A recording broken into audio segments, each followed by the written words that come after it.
Hello बच्चों, आप सब कैसे हो। मैं हूँ शैली शर्मा, आपकी टीचर और आपकी सबसे अच्छी दोस्त। क्या आप जानते हो आज हम कौन सी कहानी सुनेंगे? तो बच्चों, आज की कहानी का नाम है दुश्मन से दोस्ती। बच्चों, आपको पता है कि सांप का पसंदीदा भोजन मेंढक होता है।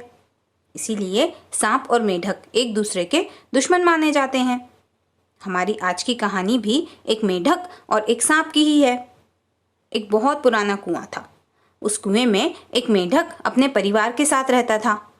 उसका नाम था टोटो। वह बहुत ही सीधा साधा था।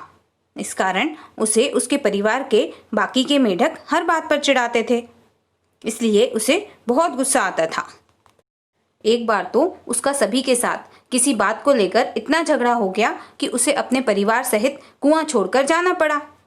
परंतु जाते जाते उसने कहा कि मैं जा तो रहा हूँ, परंतु मैं इस बात का बदला लेने वापस जरूर आऊँगा। गुस्से से भरा हुआ टोटो वहां से चला तो गया, परंतु उसे अब बदला लेने के अलावा कुछ और दिखाई नहीं दे रहा था।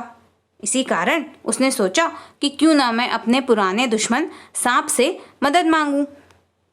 उसने सोचा कि सांप तो मेंढकों का दुश्मन है, वो सारे मेंढकों को खा जाएगा। यही सोचकर वह नागराज के पास पहुंचा और बिल के बाहर से ही आवाज लगाई कि भैया नागराज, मेरी मदद करो, मैं तुम्हारा पुराना मित्र हूँ।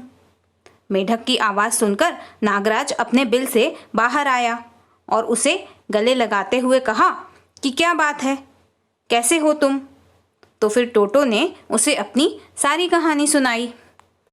तो मेंढक की सारी बातें सुनकर नागराज उसकी मदद के लिए तैयार हो गया।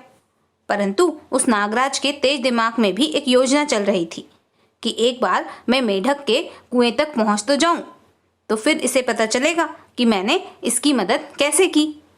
परंतु मेंढक ने उसे कुएं तक ले जाने के पहले एक शर्त रखी कि तुम मुझे और मेरे परिवार को कोई नुकसान नहीं पहुंचाओगे।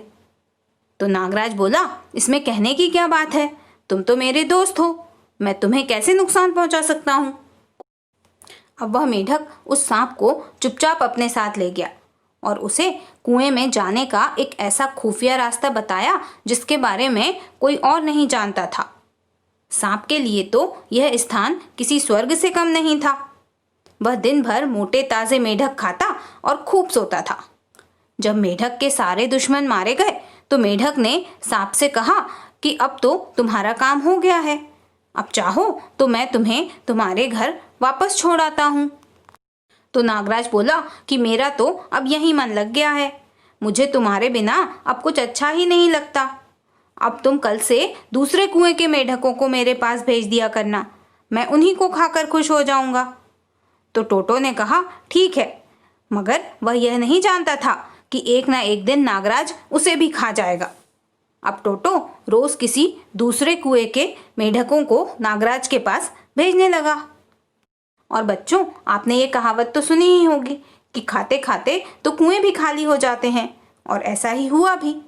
नागराज ने उस जगह के सारे मेंढक खा डाले और आखिरी में जब कुछ ना बचा तो उसने टोटो और उसके परिवार को भी नहीं छोड़ा। तो बच्चों, मोरल ऑफ द स्टोरी ये है कि हमें कभी भी अपने दुश्मन से दोस्ती नहीं करनी चाहिए। हमें कभी भी अपने दुश्मन पर भरोसा नहीं करना चाहिए। हमारा दुश्मन कभी भी हमारा दोस्त नहीं बन सकता। तो आपको ये कहानी कैसी लगी, आप मुझे कमेंट करके ज़रूर बताना, और इस कहानी के बारे में अपने फ्रेंड्स को भी ज़रूर बताना। और हाँ, वीडियो को लाइक, शेयर और चैनल को सब्सक्राइब भी ज़रूर करना। Okay, bye bye, take care.